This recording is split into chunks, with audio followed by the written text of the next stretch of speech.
Hey hey hey, salut à tous, bienvenue sur Astro Caca. Alors, en cette saison Capricorne, saison du cœur de l'hiver, on va vous parler d'un phénomène particulier. C'est le phénomène de Vénus rétrograde. Alors, Vénus, planète de l'amour, planète des valeurs, planète qui, placée dans votre thème, vous indique comment vous aimez, où vous aimez. Comment vous aimez, ça dépendra de Vénus en signe. Vénus en poisson, on aime de manière exaltée. Vénus en bélier, on aime de manière passionnée. Et où vous aimez, ben, ça dépendra des maisons où est placée votre Vénus en thème natal. Donc, on va dire qu'en maison 6, vous aimez dans votre quotidien. On va dire qu'en maison 1, vous aimez vous montrer ou vous montrer par votre identité. Voilà, vous aimez dans votre identité, vous êtes en quête d'amour dans votre identité. En maison 10, Vénus en maison 10, donc on aime s'accomplir socialement, professionnellement, et ainsi de suite pour toutes les maisons là que je vous renvoie aux différentes vidéos que j'ai faites sur les maisons et sur les signes pour en savoir plus à ce niveau-là. Et là, aujourd'hui, on va parler spécifiquement de cette Vénus rétrograde en Capricorne. Vénus rétrograde en Capricorne. Vénus, donc une planète rétrograde, ben c'est une planète qui est en repli sur soi. On prend toujours le R de rétrograde, ça aide à savoir ben, ce qu'est une planète rétrograde. Donc R comme rétrogradation, oui, R comme recul, R comme repli sur soi, une planète qui est rétrograde, surtout une planète personnelle. Les planètes personnelles sont les planètes les plus proches du Soleil, donc Mercure est une planète personnelle, Vénus est une planète personnelle, Mars est une planète personnelle également, mais c'est la seule des planètes personnelles qui est plus loin que la Terre par rapport au Soleil. Donc ces planètes personnelles, la Lune aussi indique le caractère, hein, elle éclaire via le Soleil. Le Soleil éclaire la Lune qui nous éclaire en notre inconscient émotif et émotionnel. Donc tout ça, c'est des planètes qui vont un petit peu définir notre caractère, voilà. Et les planètes qui sont au-delà, à partir de Jupiter, Saturne, planète sociale, les planètes transpersonnelles de Uranus à Pluton, en passant par Neptune, voilà, qui définiront, parfois des générations entières auront un Neptune, un Uranus enfin Neptune ou un Pluton dans un signe. Uranus, ça reste 7 ans dans un signe, donc voilà, c'est moins personnel de ces planètes lointaines dans un signe qu'une planète proche qui va définir plus définir notre caractère du fait que moins de gens auront le même Vénus en même temps dans le même signe actuellement. Donc les gens qui naissent ont un Vénus rétrograde en Capricorne. Donc l'énergie d'une planète rétrograde va vers soi plutôt qu'elle soit tournée vers l'extérieur. Les gens qui auront une planète personnelle rétrograde vont faire ce que représente l'énergie de la planète bizarrement. Voilà. Quand on a un Mars rétrograde comme moi, on agit bizarrement. Moi, je suis la caricature d'un Mars rétrograde. Je ne sais pas me servir de mes mains. Vous voyez, c'est moi qui ai fait ces superbes glyphes. Vous voyez, je ne sais pas écrire. Je sais rien faire avec mes mains, je ne suis pas bricolé, je ne suis pas foutu de planter un coup. Voilà, le Mars rétrograde agit de manière bizarre. Alors moi, ça se trouve, c'est dans l'expression manuelle, ça peut être dans une autre expression d'action hein, que l'expression des travaux manuels ou du bricolage, avoir un Mars rétrograde. On peut aussi, je ne sais pas, s'énerver d'une manière particulière ou agir d'une manière générale particulièrement ou d'une façon originale. Un Mercure rétrograde, on peut s'exprimer de manière étrange, de manière bizarre. Alors étrange ou bizarre, c'est selon une certaine normalité. La normalité de la plupart des gens qui n'ont pas un Mercure rétrograde dans leur thème natal, qui ont un Mercure avec l'énergie directe qui va s'extérioriser. Donc eux vont être confrontés à quelqu'un qui a un Mercure rétrograde, bon ils vont trouver que cette personne peut-être comprend de manière étrange ou s'exprime de manière bizarre, voilà. Et un Vénus rétrograde, il aime d'une façon particulière. Il aime peut-être des choses particulières, il aime peut-être des légendes de manière particulière, il a des goûts étranges, il trouve beau des choses peut-être que d'autres personnes qui ont un Vénus direct ne trouveraient pas beau. Enfin voilà, c'est toujours un petit peu particulier les planètes rétrogrades, surtout quand ce sont des planètes proches. Voilà, alors on va un petit peu résumer hein, cette arrivée de Vénus rétrograde en musique, avec un petit texte poétisé là que j'ai pondu, voire chié, et que je vais vous exprimer ici peut-être d'une manière rétrograde.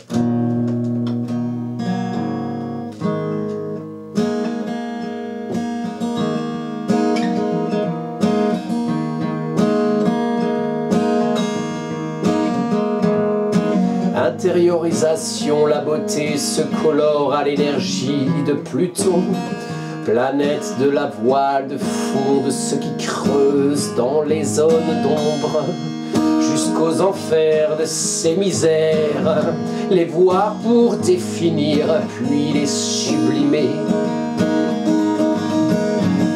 Parce que cette Vénus rétrograde s'additionne à ce Pluton fin Capricorne hein, qu'on a depuis très longtemps, puisque Pluton reste une quinzaine d'années dans un signe.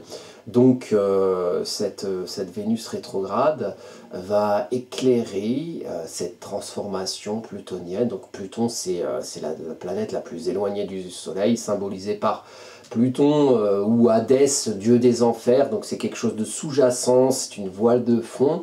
Et ici, ce retrait dans l'amour, peut-être voilà, cette rétrogradation dans les valeurs vénusiennes, dans la façon d'aimer, ce repli sur soi, peut-être une manière d'aimer, de se retirer dans sa grotte, dans son foyer pour aimer à cet endroit-là. Peut-être que le contexte global nous aide à ça, à se dire que finalement, la douceur n'étant pas à l'extérieur, on a envie de se replier un petit peu sur soi et d'aimer ses proches, d'aimer son cocon, d'aimer son foyer. Et ceci s'additionne à la proximité de Pluton, donc toujours en Capricorne. Hein, donc l'énergie Capricorne, c'est une énergie qui prépare son plan pour aller ensuite gravir sa montagne, mais tant que le plan il n'est pas chiadé, il n'est pas prêt, le Capricorne, cette chèvre à cul de poisson, n'ira pas monter sa montagne. Donc il y a une question, une notion de préparation, de petite marmotte qui a amassé ses noisettes pour l'hiver et qui aime les boulotter dans sa grotte, dans son cocon. Donc ça met en avant une voile de fond plutonienne, une énergie qui amène au changement inéluctable, et peut-être qu'un Pluton Capricorne prépare son plan pour le changement profond, changement de fond, le changement au fond des choses qui arrivera, et le fait d'aujourd'hui, enfin pendant la Vénus va être rétrograde jusqu'au mois de mars, Pluton évidemment va rester pendant toute cette période en Capricorne également, donc à proximité, puisque Pluton bouge très lentement sur la roue du zodiaque. Donc ça c'est le petit Pluton, là j'ai mis un P. La Vénus rétrograde, c'est ce superbe dessin avec un R comme rétrograde. Donc les deux vont rester là les mois jusqu'à la fin de l'hiver, hein, jusqu'au début de la fin de l'hiver. Jusqu'au début du printemps, un peu avant, vont rester à proximité. Donc il y aura une mise en lumière de sa manière d'aimer le repli sur soi, en ayant en conscience, en voile de fond, une velléité de changement qu'on prépare.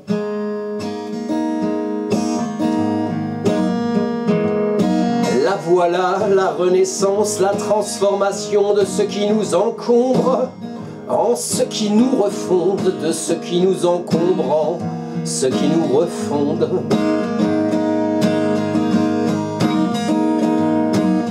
En ces temps Capricorne du cœur de l'hiver, l'amour est un repli sur soi. On se recentre, on se concentre sur soi et les siens. La marmotte veille, hiberne, se nourrissant des noisettes amassées, il s'en délecte en son confin, dans son coin, sa grotte, établit son plan d'attaque pour ressortir plus vif au printemps. La quête de vérité dans le cœur qui se retire, qui se rétracte, se réfugie dans son cocon.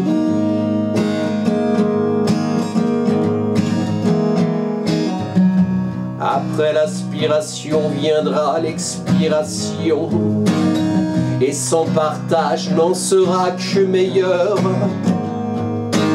Si l'on a su déterminer le bon de nous à partager.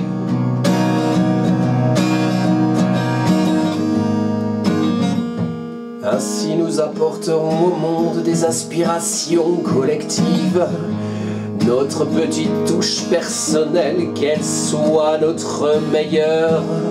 Et nous tirerons ensuite le meilleur de l'autour, cercle vertueux de la roue, du chemin du cycle céleste. Cercle vertueux de la roue, du chemin du cycle céleste. Lorsque Vénus rétrograde et repasse devant Pluton, la lointaine, la sombre, l'amour dans son cocon aspire à la transformation.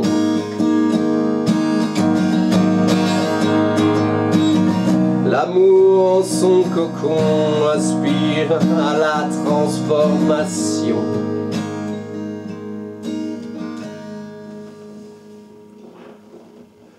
Donc ce petit échange de bons procédés entre Pluton, l'énergie Pluton et l'énergie Vénus rétrograde, ben ça inspire, comme ce texte l'indique, ça inspire à des aspirations de repli, de rétractation, de retenue aussi. On ne s'extasie pas, on n'extériorise pas son amour vers l'extérieur en ces temps du cœur de l'hiver, et on aime dans son cocon, on se réfugie un peu. D'ailleurs, à propos du fait de se réfugier, il y a eu quelques mouvements autres dans la période actuelle. Donc, on a donc ce Pluton en fin Capricorne, le Soleil est clair en Capricorne, vu qu'on est dans la saison du Capricorne. Donc le Soleil en Capricorne du 21 décembre au 21 janvier. Vénus rétrograde à ce moment-là, donc ça veut dire que Vénus avance, puis là en ce moment recule et va avancer à nouveau. Le Soleil va rejoindre cette conjonction durant le mois de janvier, et Pluton va rester là, et à un moment donné, au mois de mars, Vénus ira au-delà en signe du Verseau. Actuellement, Mercure, la planète de l'expression, la planète de la compréhension mentale, de l'intellectualisation, vient de passer en Verseau. Donc il y a ici une expression de changement. Voilà. Mercure est passé de l'expression de structure, de l'expression plus terre-à-terre, plus ancrée Capricorne, à l'expression de communication Verseau. Mercure est pas mal en Verseau, puisque le Verseau est un signe d'air. Verseau, le signe du peuple, le signe maîtrisé par Uranus, qui forme un carré en Taureau. Alors ça, on en a déjà beaucoup parlé, ce fameux carré Uranus-Taureau, Saturne qui se trouve ici, qui est en Verseau, donc un carré qui est assez proche au niveau de l'orbe en ce moment, et qui va être sur nos têtes de toute façon toute l'année 2022. Donc Mercure rejoint cette énergie-là d'une restriction dans le signe du peuple, une restriction de l'expression dans le signe du peuple. Peut-être que Mercure va mettre l'accent, la lumière, sur cette restriction-là. Donc il y aura peut-être des prises de conscience au niveau des restrictions en termes d'expression des gens et du peuple. De toute façon, je veux dire, là ça se voit comme le nez au milieu de la figure. On n'est pas dans un moment où on va nous laisser tranquille et nous foutre la paix, avec toutes ces histoires de pseudo-sanitaires, de Covid, en veux-tu, en voilà. Donc, l'expression, la compréhension va aller sur ce point-là de Saturne en Verseau. Hein. Et ensuite, la particularité du moment, c'est ce Jupiter, ce fameux 4, là, qui est très mal dessiné, puisque dessiné par moi, qui est à Mars rétrograde. Ce Jupiter qui vient de rentrer en Poisson, ça y est, les planètes sociales ne sont plus dans leur entier en Verseau. Saturne et Jupiter étaient en Verseau là, depuis un moment. Elles sont entrées ensemble en Verseau en décembre, 20 décembre 2020. Et donc Jupiter, ça y est, arrive dans l'énergie, justement, qui peut se réfugier dans son cocon émotionnel Poisson. Le Poisson, c'est l'océan émotionnel. Le fait que Jupiter entre en domicile en Poisson va accentuer le caractère vaste, le caractère extensif, expansif de cet océan émotionnel qui nous anime. Et d'ailleurs cette énergie Poisson qui a son autre planète en domicile depuis 2011, donc Neptune, hein, qui se trouve ici, c'est le petit point bleu. Les deux vont rentrer en conjonction le 12 avril, donc il y aura vraiment un étalage de l'expansion émotionnelle, voilà, le fait de réfléchir sur soi, de réfléchir en son monde intérieur, en son monde d'imagination intérieure, en son monde de rêve intérieur, et cette énergie a commencé à s'amplifier par l'entrée de Jupiter en Poisson. Donc cette expansion ne se fait plus dans le signe d'air, donc dans le signe de communication, dans le signe du peuple Verseau, le signe de changement, hein, le Verseau c'est quand même une vague. Donc on va toujours être restreint dans ces velléités de changement et d'évolution et de progrès Verseau, puisque Saturne reste en Verseau, mais l'expression d'expansion jupitérienne, elle, a quitté cette énergie-là pour arriver dans l'énergie Poisson, qui est une énergie qui va plus mettre en avant l'émotionnel collectif, l'océan, l'intensité de l'océan, la profondeur, le côté infini de l'océan émotionnel collectif, puisqu'on parle bien de planète en transit, donc des expressions collectives, des émotions, des expressions, des instincts qui sont au-dessus de nos têtes, voilà. Donc ce transit-là met la lumière depuis, en même temps que ce Vénus rétrograde, où on boulotte ses noisettes dans son coin et on aime ça, commence le cycle de la mise en avant de l'émotionnel collectif s'est enclenché par ce passage de Jupiter en signe des Poissons. Il rejoindra Neptune, donc comme je l'ai dit tout à l'heure, le 12 avril. Donc voilà, je vous souhaite à tous un très bon Vénus rétrograde. Essayez de faire des choses que vous aimez, être avec des gens que vous aimez. Soyez expansif de manière jupitérienne dans votre quête d'espoir, voilà, émotionnel. Peut-être essayer de comprendre au mieux ce vaste océan qu'est votre vie intérieure. Ce vaste océan émotionnel, mais n'allez pas être trop expansif dans votre quête de douceur et d'amour dans l'autour. Visiblement, le ciel nous indique en ce moment par Vénus rétrograde qu'il faut se contenter de son cocon et peut-être se stabiliser par cette énergie d'amour autour de soi, hein, vraiment dans sa grotte, pour peut-être plus tard pouvoir emmagasiner cette énergie pour faire jaillir l'amour autour, comme un geyser de diarrhée, vous voyez, qui serait dans l'énergie de partage, et que ce transit, voilà, cette préparation d'amour qui serait peut-être matérialisée par tout ce foie gras et autres huîtres, je ne sais quoi, qu'on a bouffé à Noël, là, et qu'on a digéré, et puis on prépare sa petite bombe émotionnelle, sa petite bombe d'amour, et là on sort, on baisse son froc, on active son trou du cul et diarrhée sur tout le monde. Là ce sera merveilleux. Alors moi j'ai les petits diarrhée, ça se canalise. Moi j'aurais quelques petits conseils à vous donner en disant bon visez tel ou tel, mais bon, ce n'est pas le but de cette chaîne, hein, voilà. Donc je vais vous laisser diriger vos canaux de diarrhée acquis de droit, et vous souhaiter voilà, une bonne Vénus rétrograde au coin du feu, voilà, au chaud, voilà, dans le confort, dans le cocon, et vous dis à bientôt pour d'autres vidéos.